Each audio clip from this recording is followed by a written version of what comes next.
Je suis devenu avide du vide. Pourquoi chercher le vide? Les maîtres autoproclamés clament que le calme est antérieur au vacarme du cerveau inférieur, que la paix intérieure ne vient pas de l'extérieur, ni du mental fourvoyeur qui bade des heures et me balade dans un désert d'ailleurs. Nous blâment qu'il faut se délester des bruits du monde, de pas céder aux idées fécondes, obsédées et vagabondes, se dépouiller des débris immondes d'une réflexion à la seconde pour accéder à la paix profonde. Seulement ma disparition peut me combler, purement ma dispersion pour être complet, simplement cesser toute stimulation sans compter.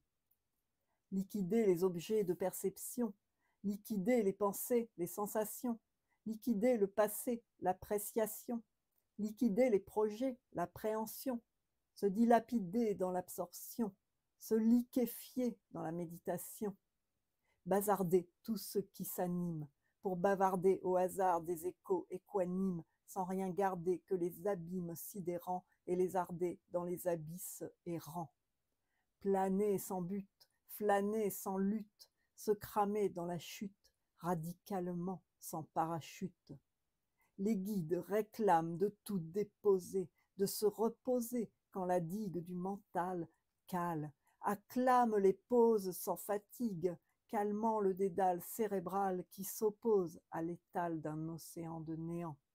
L'idée centrale qu'ils proposent, c'est un paradigme radical, un état au-delà de toute pensée banale, comme des nuages artificiels qui passent et trépassent dans le ciel encéphale de l'esprit transcendantal, qui prie pour revenir à l'essentiel, épris de l'essence providentielle, d'une présence expérientielle, d'une substance existentielle.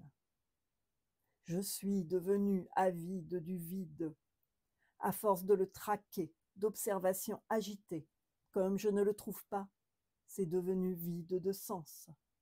Alors je fais le plein de questions.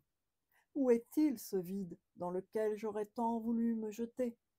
Ce n'est pas pour me jeter la pierre, mais j'ai tellement espéré que je désespère d'arriver à mes fins, à ma fin. J'ai saturé le temps d'introspection en vain. On dit que la nature a horreur du vide, et pourtant, dans la nature, c'est l'endroit où il devient limpide, là où il peut maturer dans le silence du repos mental qui est sans cesse en transe par ses extravagances. Car ces pensées, qui ne sont pourtant d'aucune densité, mais qui dansent identiques à des entités, prenant en pâture toutes les identités, sont rarement court-circuitées. Pas le moindre petit espace dans ma tête, et quand même la pensée s'arrête, toujours un truc sensé qui m'entête. Et cette question qui tourne comme une bête sauvage en cage et qui fait des ravages. Où est donc passé ce vide dans lequel j'aimerais m'allonger, me plonger, me prolonger, tellement obsédé que j'en deviens livide.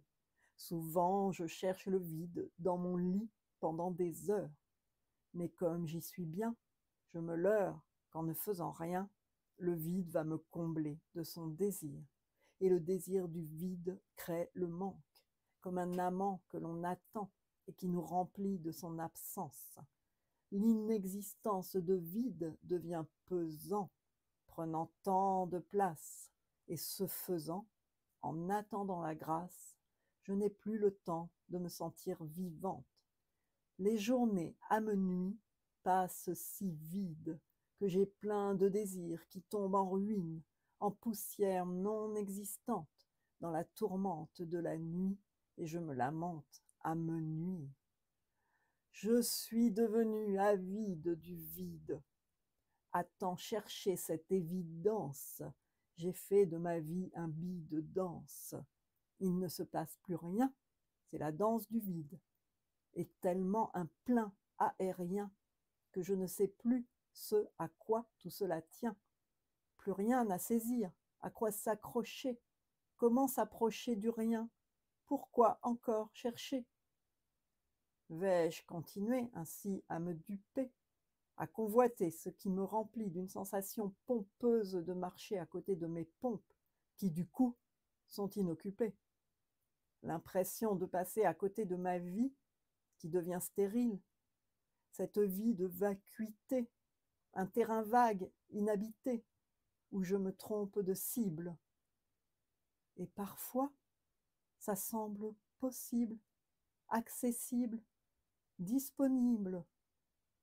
Si je laissais tomber cette quête, si je laissais tomber cette enquête, si je me laissais tomber dans le vide, si je lâchais la quête de savoir où se trouve ce néant, ce trou béant, si je me donnais à la plénitude pour ne pas m'abandonner à la solitude et détrôner cette certitude que c'est dans le silence et l'absence que je vais rencontrer la quiétude. Car je me fais du mauvais sang avec cette sempiternelle investigation, comme une ritournelle d'exploration de l'être, une aversion des distractions et du paraître, une version de moi sans apparaître, ma motivation à disparaître, une obsession à ne plus me reconnaître, qui me détourne de mon intention de renaître. Parce que oui, finalement, pourquoi cette chasse au vide, cette course folle à trouver l'endroit où je ne suis pas? Oui, pourquoi? La peur du vide? Ah, j'étais devenue avide du vide. Un jour, ne pouvant plus rien saisir, plus aucune branche à laquelle me tenir, j'ai trouvé rien. C'était une chose, bel et bien. Ce n'était pas vide, mais bien plein. Ces deux-là ont toujours un lien. Ça va, ça vient. Le vide est un objet de perception. Sans son idée, on n'en a pas de présomption. Le rien est un concept, le concept est un concept. Sans concept, pas de précepte. Tout ce que j'accepte, je l'intercepte, j'en deviens adepte, et j'en fais une réalité qui devient matérialité et individualité, dualité non vide. Car pour goûter à l'absence, il faudra toujours une présence. Le vide est donc inconsistant, vide, plein, coexistant, paradoxe constant de l'instant.